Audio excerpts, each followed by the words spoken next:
speech at the newly elected Chancellor of Germany. At last, the Führer can fulfill his dream, the creation of a racially purified German fatherland. The central focus of Hitler's racial obsessions were the Gypsies and the Jews. But another ethnic group was also in his sights, Germany's 20,000-strong community of black people. Members of this community were amongst Hitler's first victims.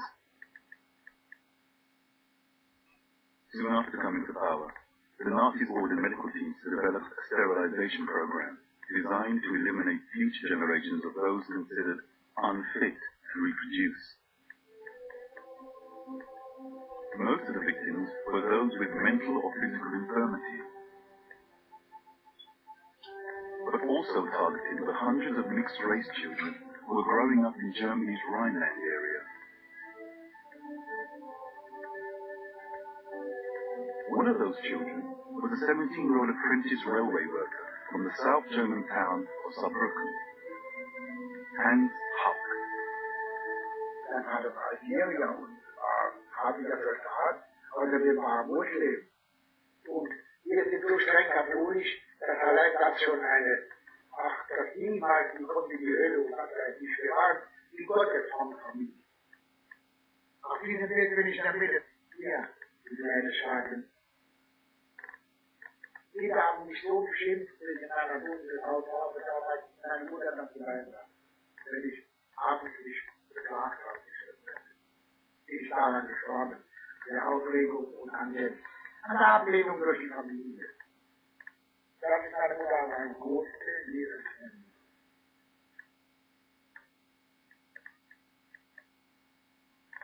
Lebensende.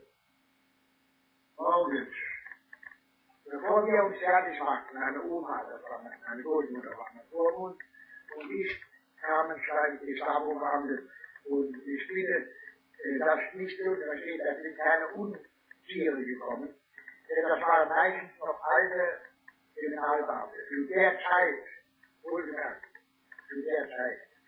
Und die haben gesagt, los, komm, wir gehen, weil wir mit Zug fahren wollten. Die waren im Auto da aus Sicherheitsgründen. Da hat der Kreis Gesundheitsgericht gefragt. Die Leute waren die Beratungsstelle für Erbe- und Krankenpflege. Das war, wo ich und meine Kameraden dafür verurteilt wurden. Ja, das war, das ist das Haus. Ich denke jedes Mal daran, wenn ich vorbeigehe. Die Überprüfung war Schädelmessungen. Für einen normalen Menschen kann man das überhaupt nicht erklären. Schädelmessungen und die Augenfarbe und die Teile der Nase und das alles gehört dazu. Wir kamen noch glimpflich davon, wir sehen nicht, da ist ein Naturfall noch glimpflich. Deswegen wurden wir operiert und weil ich keine Narkose kam, ist das ungefähr 3 Stunden fertig gewesen. Am nächsten Tag war man eigentlich schon wieder fit, war wehgetan. Hans Haug was one of at least 400 Rhineland children who were sterilized, simply for having a partial African ancestry. After his operation, he was taken to the local Gestapo headquarters. Today, the building is Saarbrücken's historical museum. Wir haben uns mitgenommen in die Dienststelle auf dem Schlossplatz in Saarbrücken. Und dort habe ich eine Bescheinigung über die Transexphobie, wir alle mussten das unterschreiben, dass wir nicht heiraten dürfen. Nur, dass wir nicht heiraten dürfen, Menschen mit deutscher Art verwandt. Dass wir keine geschlechtlichen Beziehungen haben durften mit deutschen Menschen.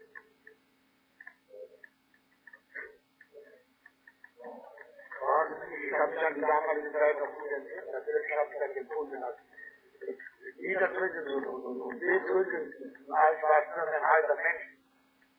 Like most of the mixed-race Rhineland children, Hans Haug was a product of the relationships that developed between German women and African soldiers from the French colonial army. Africans had been stationed in the Rhineland after 1918, following Germany's defeat in the First World War. Under the terms of the peace treaty signed at Versailles, Germany was stripped of its own colony and was forced to submit to the occupation of its strategically important Rhineland area. Controversially, France was allowed to deploy troops from its African armies to police the territory, which formed much of its border with Germany. For many Germans, this was the final humiliation. German nationalists led the opposition to the treaty. They complained that their country had been robbed of its possessions in Africa. The country's newly emerging Nazi party produced silent propaganda films attacking an agreement that had led to what they called the Black Disgrace on the Rhine.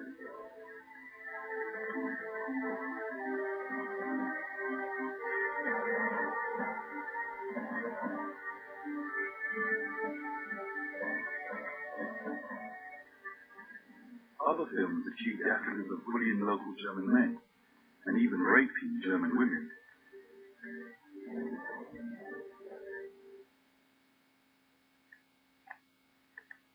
The allegations were published in newspapers across Europe. But French inquiries found that, in reality, it was the German women who were initiating liaisons with the relatively well-paid and exotic men of the French colonial army. The fruit of these relationships were more than 800 mixed-race children, but their arrival scandalized German public opinion. It was a controversy that influenced the thinking of many Germans, and one young, ambitious Austrian, Adolf Hitler. It was, and it is, the Jews who bring the Negroes into the Rhineland, always with the same secret thought and clear aim of ruining the hated white race by the necessarily resulting bastardization. The Nazi plan to sterilize the Rhineland children was, for them, a great success.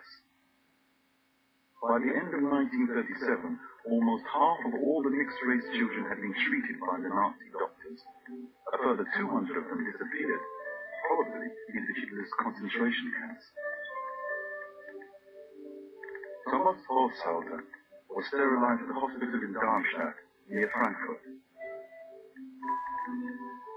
A few days before his death in 1996, he spoke to an amateur cameraman about his ordeal.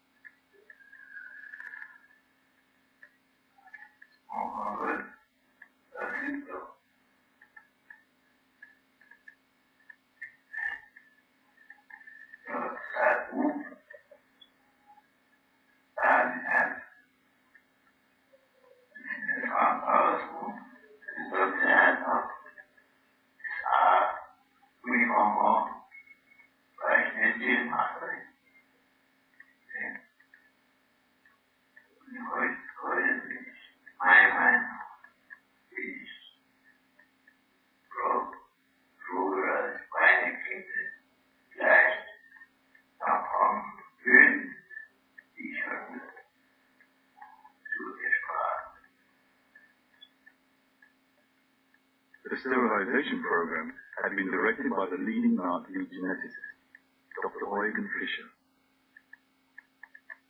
Fischer was working against the biological clock. By the mid-1930s, the children were entering puberty and had to be sterilized before they became sexually active.